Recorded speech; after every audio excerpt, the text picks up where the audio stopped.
Golden Rules for Making Money by P.T. Barnum. In the United States, where we have more land than people, it is not at all difficult for persons in good health to make money. In this comparatively new field, there are so many avenues of success open, so many vocations which are not crowded, that any person of either sex who is willing, at least for the time being, to engage in any respectable occupation that offers, may find lucrative employment. Those who really desire to attain an independence have only to set their minds upon it and adopt the proper means, as they do in regard to any other object which they wish to accomplish, and the thing is easily done. But however easy it may be found to make money, I have no doubt many of my hearers will agree it is the most difficult thing in the world to keep it. The road to wealth is, as Dr. Franklin truly says, as plain as the road to the mill. It consists simply in expending less than we earn. That seems to be a very simple problem. Mr. Micawber, one of those happy creations of the genial Dickens, puts the case in a strong light when he says that to have annual income of £20 per annum and spend £20 and sixpence is to be the most miserable of men, whereas to have an income of only £20 and spend but £19 and sixpence is to be the happiest of mortals. Many of my readers may say, "We understand this. This is economy, and we know economy is wealth. We know we can't eat our cake and keep it also." Yet I beg to say that perhaps more cases of failure arise from mistakes on this point than almost any other. The fact is, many people think they understand economy when they really do not.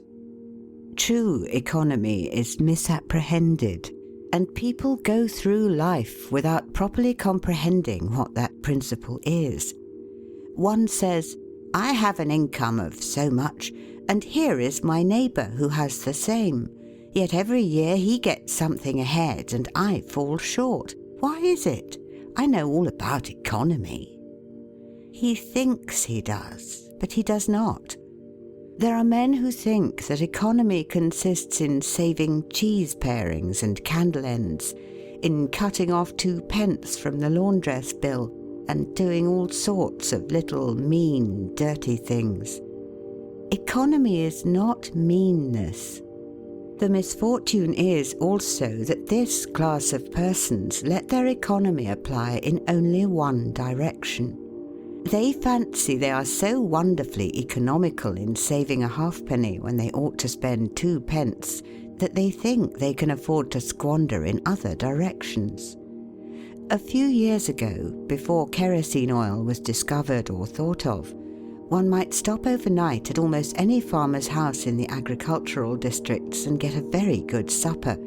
But after supper he might attempt to read in the sitting room and would find it impossible with the inefficient light of one candle.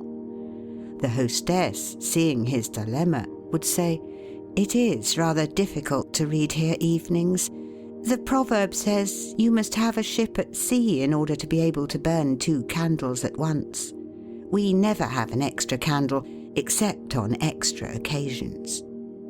These extra occasions occur perhaps twice a year. In this way the good woman saves $5, $6, or $10 in that time. But the information which might be derived from having the extra light would, of course, far outweigh a ton of candles. But the trouble does not end here. Feeling that she is so economical in tallow candles, she thinks she can afford to go frequently to the village and spend $20 or $30 for ribbons and furbelows, many of which are not necessary. This false connote may frequently be seen in men of business, and in those instances it often runs to writing paper. You find good businessmen who save all the old envelopes and scraps, and would not tear a new sheet of paper if they could avoid it for the world. This is all very well. They may in this way save $5 or $10 a year, but being so economical, only in notepaper, They think they can afford to waste time, to have expensive parties and to drive their carriages. This is an illustration of Dr. Franklin's saving at the spigot and wasting at the bunghole, penny wise and pound foolish. Punch, in speaking of this one idea class of people, says they are like the man who bought a penny herring for his family's dinner and then hired a coach and four to take it home. I never knew a man to succeed by practicing this kind of economy. True economy consists in always making the income exceed the outgo. Wear the old clothes a little longer if necessary. Dispense with the new pair of gloves. Mend the old dress. Live on plainer food if need be. So that under all circumstances, unless some unforeseen accident occurs, there will be a margin in favour of the income. A penny here and a dollar there, placed at interest, goes on accumulating, and in this way the desired result is attained. It requires some training, perhaps, to accomplish this economy, but when once used to it, you will find there is more satisfaction in rational saving than in irrational spending. Here is a recipe which I recommend. I have found it to work an excellent cure for extravagance, and especially for mistaken economy. When you find that you have no surplus at the end of the year, and yet have a good income, I advise you to take a few sheets of paper and form them into a book, and mark down every item of expenditure. Post it every day or week in 2 columns, one headed Necessaries or even Comforts, and the other headed Luxuries, and you will find that the latter column will be double, treble, and frequently 10 times greater than the former. The real comforts of life cost but a small portion of what most of us can earn. Dr. Franklin says, quote, "It is the eyes of others and not our own eyes which ruin us. If all the world were blind except myself, I should not care for fine clothes or furniture." End quote. It is the fear of what Mrs. Grundy may say that keeps the noses of many worthy families to the grindstone. In America, many persons like to repeat, "We are all free and equal," but it is a great mistake in more senses than one. That we are born free and equal is a glorious truth in one sense. Yet we are not all born equally rich, and we never shall be. One may say, there is a man who has an income of $50,000 per annum, while I have but $1,000. I knew that fellow when he was poor like myself. Now he is rich and thinks he is better than I am. I will show him that I am as good as he is. I will go and buy a horse and buggy. No, I cannot do that. But I will go and hire one and ride this afternoon on the same road that he does, and thus prove to him that I am as good as he is. My friend, you need not take that trouble. You can easily prove that you are as good as he is. You have only to behave as well as he does. But you cannot make anybody believe that you are as rich as he is. Besides, if you put on these airs and waste your time and spend your money, your poor wife will be obliged to scrub her fingers off at home and buy her tea 2 ounces at a time and everything else in proportion, in order that you may keep up appearances and, after all, deceive nobody. On the other hand, Mrs. Smith may say that her next-door neighbour married Johnson for his money, and everybody says so. She has a nice $1,000 camel's hair shawl, and she will make Smith get her an imitation one, and she will sit in a pew right next to her neighbour in church in order to prove that she is her equal. My good woman, you will not get ahead in the world if your vanity and envy thus take the lead. In this country, where we believe the majority ought to rule, we ignore that principle in regard to fashion, and let a handful of people calling themselves the aristocracy run up a false standard of perfection, and in endeavouring to rise to that standard, we constantly keep ourselves poor, all the time digging away for the sake of outside appearances. How much wiser to be a law unto ourselves and say we will regulate our outgo by our income and lay up something for a rainy day.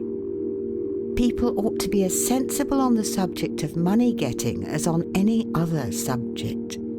Like causes produces like effects. You cannot accumulate a fortune by taking the road that leads to poverty. It needs no prophet to tell us that those who live fully up to their means, without any thought of a reverse in this life, can never attain a pecuniary independence. Men and women accustomed to gratify every whim and caprice will find it hard at first to cut down their various unnecessary expenses, and will feel it a great self-denial to live in a smaller house than they have been accustomed to, with less expensive furniture, less company, less costly clothing, fewer servants, a less number of balls, parties, theatre-goings, carriage ridings, pleasure excursions, cigar smokings, liquor drinkings, and other extravagances. But after all, if they will try the plan of laying by a nest egg, or in other words, a small sum of money at interest or judiciously invested in land, they will be surprised at the pleasure to be derived from constantly adding to their little pile, as well as from all the economical habits which are engendered by this course. The old suit of clothes and the old bonnet and dress will answer for another season. The croton or spring water taste better than champagne. A cold bath and a brisk walk will prove more exhilarating than a ride in the finest coach. A social chat, an evening's reading in the family circle, or an hour's play of hunt the slipper and blind man's buff will be far more pleasant than a $50 or $500 party, when the reflection on the difference in cost is indulged in by those who begin to know the pleasures of saving.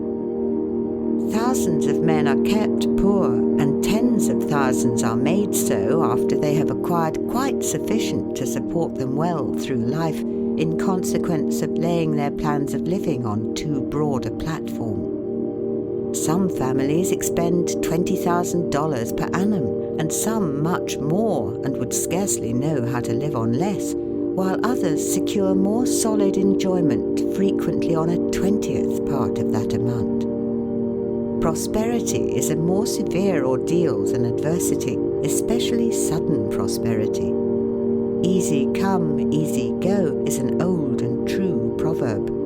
A spirit of pride and vanity, when permitted to have full sway, is the undying cankerworm which gnaws the very vitals of a man's worldly possessions, let them be small or great, hundreds or millions. Many persons, as they begin to prosper, immediately expand their ideas and commence expending for luxuries, until in a short time their expenses swallow up their income and they become ruined in their ridiculous attempts to keep up appearances and make a sensation. I know a gentleman of fortune who says that when he first began to prosper, his wife would have a new and elegant sofa. That sofa, he says, cost me $30,000. When the sofa reached the house, it was found necessary to get chairs to match, then sideboards, carpets, and tables to correspond with them, and so on through the entire stock of furniture, when at last it was found that the house itself was quite too small and old-fashioned for the furniture, and a new one was built to correspond with the new purchases. Thus, added my friend, summing up an outlay of $30,000 caused by that single sofa, and saddling on me in the shape of servants, equipage, and the necessary expenses attendant upon keeping up a fine establishment, a yearly outlay of $11,000, and a tight pinch at that. Whereas 10 years ago, we lived with much more real comfort, because with much less care on as many hundreds. The truth is, he continued, sofa would have brought me to inevitable bankruptcy had not a most unexampled title to prosperity kept me above it, and had I not checked the natural desire to cut a dash. The foundation of success in life is good health. That is the substratum fortune. It is also the basis of happiness. A person cannot accumulate a fortune very well when he is sick. He has no ambition, no incentive, no force. Of course, there are those who have bad health and cannot help it. You cannot expect that such persons can accumulate wealth, but there are a great many in poor health who need not be so. If, then, sound health is the foundation of success and happiness in life, how important it is that we should study the laws of health, which is but another expression for the laws of nature. The nearer we keep to the laws of nature, the nearer we are to good health.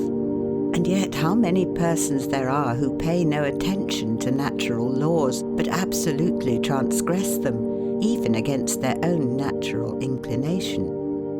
We ought to know that the sin of ignorance is never winked at in regard to the violation of nature's laws. Their infraction always brings the penalty. A child may thrust its finger into the flames without knowing it will burn, and so suffers. Repentance even will not stop the smart.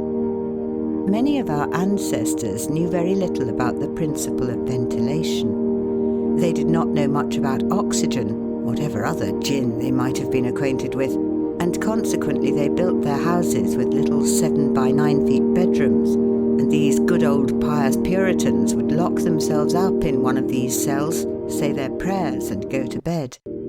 In the morning they would devoutly return thanks for the preservation of their lives during the night, and nobody had better reason to be thankful. Probably some big crack in the window or in the door let in a little fresh air and thus saved them. Many persons knowingly violate the laws of nature against their better impulses for the sake of fashion. For instance, there is one thing that nothing living except a vile worm ever naturally loved, and that is tobacco. Yet how many persons there are who deliberately train an unnatural appetite and overcome this implanted aversion for tobacco to such a degree that they get to love it. They have got hold of a poisonous, filthy weed, or rather that takes a firm hold of them.